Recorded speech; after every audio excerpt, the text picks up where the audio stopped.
What is going on, my fellow EDC knife nerds and enthusiasts? Mental Health EDC guy here. So I have another knife to sharpen for my uncle. It's another Puma. He has a lot of these things. This is not the only one. I've done 4 for him already. I recorded one of the videos. I figure why not record it again and show you another awesome, great, beautiful looking knife. So this is the SGB backstrap, and I believe still, oh, this is 1.4116 German cutlery steel. I don't know anything about that. I don't really know anything about these Pumas. I meant to do more research before doing my next video, but you know, I'm only human after all. But no, I think these Pumas are great. I think they look great, and he wants them personally sharpened, and so I figure, like I said, why not make a video out of it, show you what I do. Maybe you can pick up a few tips and tricks, and maybe you can teach me something. That's the hope here. So I do use the Word Sharp Elite Precision Adjust system. All my fixed blades are sharpened at 30 degrees. The reason why, I explained this last video, I'm going to explain it again though. The reason why is because for a hunting/camping knife, you're gonna be putting the knife to work, right? Now, if you have a 20-degree blade, it's going to chip roll a lot easier versus just a normal 30-degree edge, right? Because the 30-degree edge is a lot broader in the shoulders than a 20-degree would be. So I sharpen all of his knives to 30 degrees, not quite hair-shaving sharp, but pretty close. Let's do something different this time. Let's test the before, and then we'll do the after it's done. So here's my piece of paper here. Let's just give it a little test. I mean, it's not bad, you know. It's actually really good. But I think I can do better. So let's give it a shot. All right, I got it all tightened up on the wheel here. So you just tighten it by spinning this knob here. And then you want to put it as centered as you can on the spine.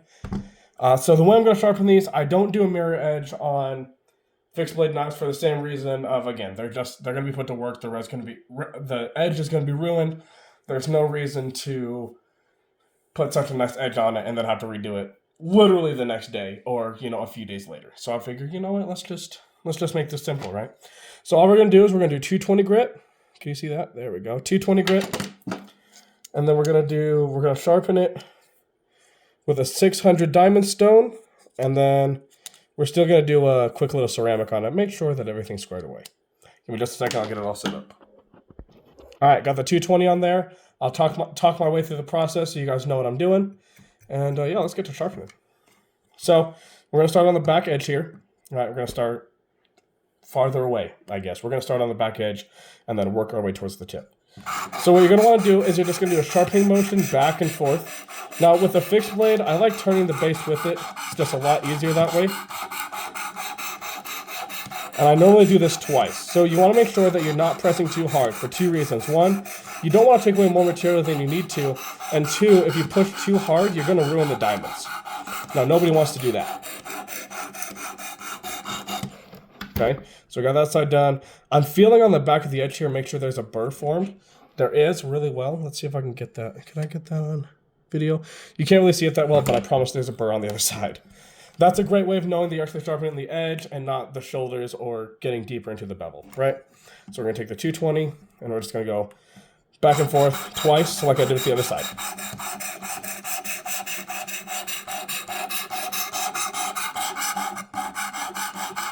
Okay, and we're gonna go back, turn it a little bit, and then we're gonna go forward again. And we're just gonna make sure that burr's gone, right? Because if that burr isn't gone, then we're really not doing anything to this except taking away material for no reason. Okay, let's wipe away this excess material. Oh yeah, that burr is gone and has moved to the other side. Okay, perfect.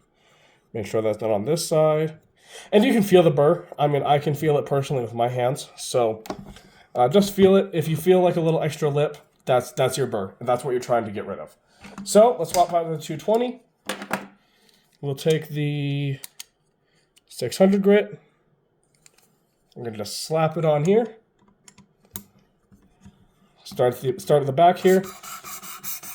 You can tell that the 600 does not sound nearly as bad as the 220 does. The 220 is so fine. The 220 is mainly for like rehoning edges, which I guess I'm not technically doing here, but at the same time, I just want to make sure that it has a new edge to take on, right? So that's number one. Now we're going to go back, work towards the tip, and then just drop back down. Now, if you don't know, for one, how to find the edge, or not confident that you're actually sharpening on the edge, you can do the Sharpie test. It's super easy and super simple. You don't have to use a Sharpie. I personally use like an Expo marker. I found that does the trick just fine. But you're going to want to go along just the edge right here to make sure that it's to expose the edge, right? Take a couple of swipes using your ceramic, or if you really want, you can do like the 800 grit, so you're not damaging the edge too much itself. And you're going to want to go just along the edge line, and once you start seeing that Sharpie mark or that Expo mark disappear, then you're good to go. So sometimes you have to do that, like if you can't, like I do a lot of research on the knives that I sharpen beforehand to make sure that I'm not damaging the edge in any way. And so if I can't find the edge on the interwebs, then like I said, I will take my time and I will take that little extra step and I will make that defining line to make sure that I'm just sharpening it the right way. Okay, now we're going to start on the back here. So you can see a little burst formed there. Can you see it on camera? Let's see. I think you can kind of see it. I mean, if you know what you're looking for. But yeah, we're just going to go along. Let's get rid of this burr. And same thing with the other sides. I know this is kind of boring, but I like showing the full process. Like I said, that way, if for one, anyone has any critiques for me, I am completely open to constructive criticism or deconstructive criticism. You know, if you want to be mean, that's fine too. But I also want to be able to help someone else if I can. You know, if they bought the system and they don't quite understand what they're doing. I've been using this for quite a few months now, so I thought, you know, why not try and help and help the best that I can. Okay, let's see. Is the burr gone on this side? Yes, it is.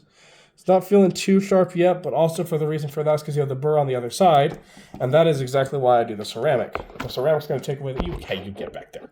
Okay. That's exactly why I do the ceramic. The ceramic's going to clean up that edge, make it feel a whole lot better. So take your time with the ceramic. Take your time. Make sure that you get that blade completely clean and pretty and nice. And that way you're rolling off that burr. You're getting everything gone.